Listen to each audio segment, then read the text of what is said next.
बिस्मिल्लाहिर्रहमानिर्रहीम। अस्सलाम वालेकुम। मैं अफशान सिगीर जेल पोलियो क्लिनिक में डायबिटीज़ एक्सपर्ट हूँ। आज मैं बात करूँगी ऐसी 8 कौन सी वजूहात हैं जिनकी वजह से आप अगर अपना वेट कम करना चाह भी रहे हैं तो फिर भी आपका वेट कम नहीं होता है। तो आते हैं वजूहात की तरफ। सबसे पहले नंबर पे है कि आप जब अपना खाना स्किप कर देते हैं, यानी अगर आप सुबह का नाश्ता नहीं करते हैं, फिर आप दोपहर का खाना भी नहीं खाते हैं, बस आप हल्की फुल्की कोई चीज़ें ले रहे हैं, आपकी कोई हेल्दी डाइट नहीं है, तो उससे क्या होता है कि उससे आपका वेट कम नहीं होता है। दूसरे नंबर पे आती है कि जब आपके पास कोई एक्सरसाइज या वॉक वगैरह करने का टाइम नहीं है, यानी आप डाइट कर रहे हैं, अगर आप टाइम पे खाना भी खा रहे हैं, अगर आप डाइट अपनी बहुत अच्छे तरीके से कर रहे हैं, लेकिन अगर उसके साथ आपकी एक्सरसाइज या वॉक नहीं है तो उससे भी आपका वेट कम नहीं होता है। तीसरे नंबर पे आती है कि आपने क्या करना है, जब आप चाह रहे हैं कि आपका वेट कम हो तो आपने हर नेगेटिविटी को पॉजिटिविटी की तरफ लेके आना है, यानी आपने अपनी हर सोच को पॉजिटिव रखना है। कुछ भी आपके साथ हो रहा है आपने बस पॉजिटिव रहना है। जब आप पॉजिटिव रहते हैं तो उससे क्या होता है कि आपका वेट जल्दी से कम होता है। और दूसरी बात यह है कि जब आप टेंशन लेते हैं, जब आप हर छोटी छोटी बात पे टेंशन ले रहे हैं, अगर आप छोटी छोटी बात पे एंग्जाइटी का शिकार हो रहे हैं तो उससे आपका वेट कम नहीं होता है।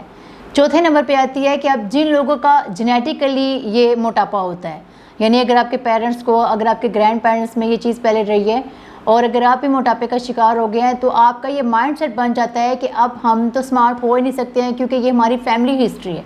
ऐसा कुछ भी नहीं होता है। अगर आप चाहें तो आप अपना वेट कम कर सकते हैं, चाहे वो आपकी फैमिली हिस्ट्री है या अगर वो आपकी फैमिली हिस्ट्री नहीं है। पाँचवें नंबर पे है कि अगर आप कोई ऐसी मेडिसिन ले रहे हैं जिससे आप मोटापे का शिकार हो रहे हैं तो आप वो मेडिसिन लेते रहते हैं और आपको पता है कि ये मेडिसिन जो है वो हमारे मोटापे का यानी वो हमारे मोटापे का बायस बन रही हैं, तो या तो आप वो मेडिसिन भी स्किप नहीं करेंगे या फिर आप क्या करते हैं कि आप मेडिसिन बगैर डॉक्टर के मशवरे के एकदम से छोड़ देते हैं। तो उससे क्या होता है कि बजाय कि आपकी जो है वो हालत थोड़ी सी बेहतरी की तरफ जाए वो मज़ीद ख़राब होने लग जाती है। तो अगर आपकी कोई ऐसी मेडिसिन हैं जिससे आप मोटापे का शिकार हो रहे हैं तो आपने क्या करना है, आपने खुद से वो मेडिसिन स्किप नहीं करनी है, आपने अपने डॉक्टर के मशवरे के मुताबिक अपनी मेडिसिन को स्किप करना है या वो आपकी मेडिसिन की डोज को कम करेंगे।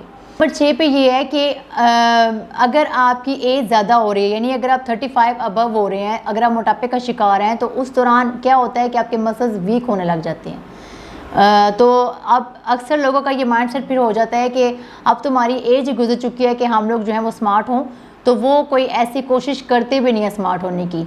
एज जो है उसमें कोई ऐसा रूल नहीं है कि अगर आपकी एज 35 या अगर आपकी 40 से अबव होगी है तो आप दोबारा स्मार्ट नहीं हो सकते हैं, ऐसी कोई बात नहीं है। आप किसी भी एज में हो, अगर आप अपना वेट कम करना चाहें तो आप अपना वेट कम कर सकते हैं। उसके बाद नेक्स्ट पे आता है कि आप जो है वो अपने खाने को पोर्शन साइज़ में करके नहीं खाते हैं। आप क्या करते हैं कि अगर आपने सुबह का नाश्ता स्किप किया हुआ है, अगर आपने दोपहर का खाना स्किप किया हुआ है तो आप रात को एक ही वक्त में पूरी प्लेट भर के खाना खा लेते हैं। मतलब आपकी ये सोच होती है कि हमने पूरा दिन तो हमने कुछ भी नहीं खाया हुआ था तो अभी हम सही तरह खा लें। ऐसा नहीं करना है। अगर आप डाइट कर रहे हैं तो आपने क्या करना है कि आपने नाश्ता, दोपहर का खाना, रात का खाना थोड़ा थोड़ा करके खाना है, लेकिन आपने खाना ज़रूर है। आपने उसको पोर्शन साइज़ में करना होता है, थोड़ा थोड़ा करके आपने इसको खाना होता है। प्लेट भर के आपने खाना नहीं खाना, एक वक्त में आपने पेट फुल करके खाना नहीं खाना है। उससे नेक्स्ट नंबर 8वां नंबर ये है, लास्ट नंबर ये है कि आप जो है वो अगर आप स्नैक ले रहे हैं तो आप वो अगेन एंड अगेन लेने लग जाते हैं। मतलब अब आपने अगर एक वक्त में स्नैक लिया है, अगर आपने ड्राई फ्रूट्स लिए हैं तो थोड़ी देर बाद अगर आपके पास कोई और चीज़ आ गई है तो आप उसको भी खा लेते हैं। फिर आधे घंटे बाद अगर आपके पास कोई और चीज़ आ गई है तो आप उसको भी खा लेते हैं कि अभी तो बस हम ये वो लाइट सा खा रहे हैं। तो ऐसा कुछ भी नहीं होता है। आपने क्या करना है, अगर आप स्नैक ले रहे हैं तो उससे कोई 2-3 घंटे के बाद आपने अपना खाना खाना है या कोई भी चीज़ आपने दोबारा से आपने अगेन एंड अगेन एक ही वक्त में आपने खाना नहीं खाना है। नेक्स्ट वीडियो में मिलेंगे इंशाल्लाह, तब तक के लिए अल्लाह हाफ़िज़।